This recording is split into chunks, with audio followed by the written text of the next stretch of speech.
son xunto con Ángeles Calvo, fundador de Queixerías Bama.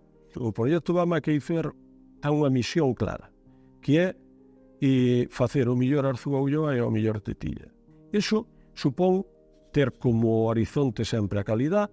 Por un lado, temos unha ferramenta que é a fábrica, e imos ao concepto de fábrica inteligente, e temos un nivel de automatización. Esas automatizacións necesitan unha digitalización para operar, e iso permítenos ter pegada digital de cada un dos pasos que ocorren desde que chega o leite, o que nos permite é ir controlando cada vez máis variables.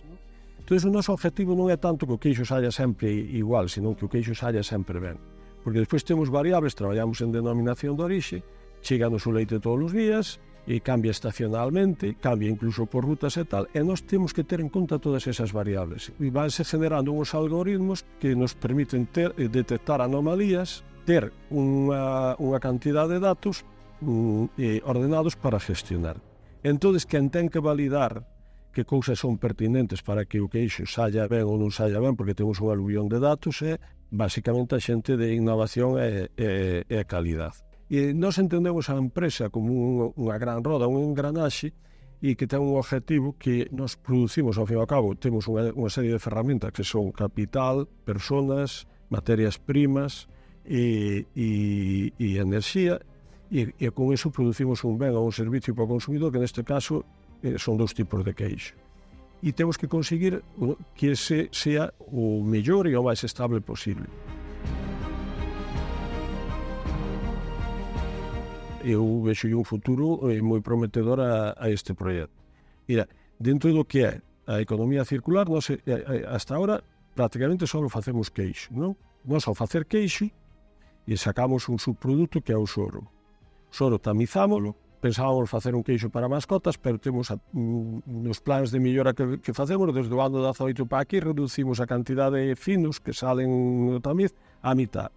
Despois desnatamos o soro, porque no soro marcha un pouco da grasa, hai unha grasa residual, e con esa grasa queremos facer unha mantequilla premium especial, pero para obradores. Entón, nós temos unha patente desde o ano 2011 de hidrolizado de proteína. Con ese hidrolizado de proteína que ten propiedades antioxidantes e antihipertensivas, o noso objetivo é facer un suplemento alimenticio á población senior.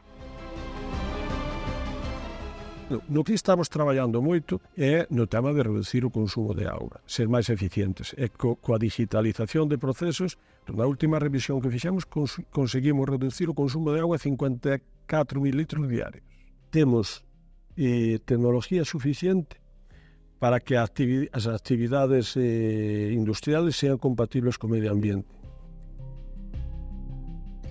Que o clúster nos aporta en canto a facernos da antena para detectar novas tecnologías para solucionar problemas, para ter socios en proxectos. Agora estamos no PERTE alimentario, estamos no Smart Cheese, con outras 4 empresas. Participamos continuamente en proxectos con outras empresas do clúster. É unha gran facilidade, pero tamén o tema da auga, pois estamos co proxecto Nesada que o move o clúster, e o que fan eles é como unha especie de misión inversa, de que empresas especializadas en tratamento de auga veñen e miran os problemas que temos distintas industrias, e a partir de aí buscamos solucións. Entonces, eso é maravilloso. En outras tecnologías, nós co clúster, non sei, un montón de cousas. Eu, por exemplo, participo na Comisión de Sostenibilidade, non podía ser de outra maneira, vista a miña mentalidade, pero sí que tamén nos aportan esa línea, e tamén permíteme un pouco a vanidade, e é unha vía por a cal nós tamén podemos aportar aos outros socios.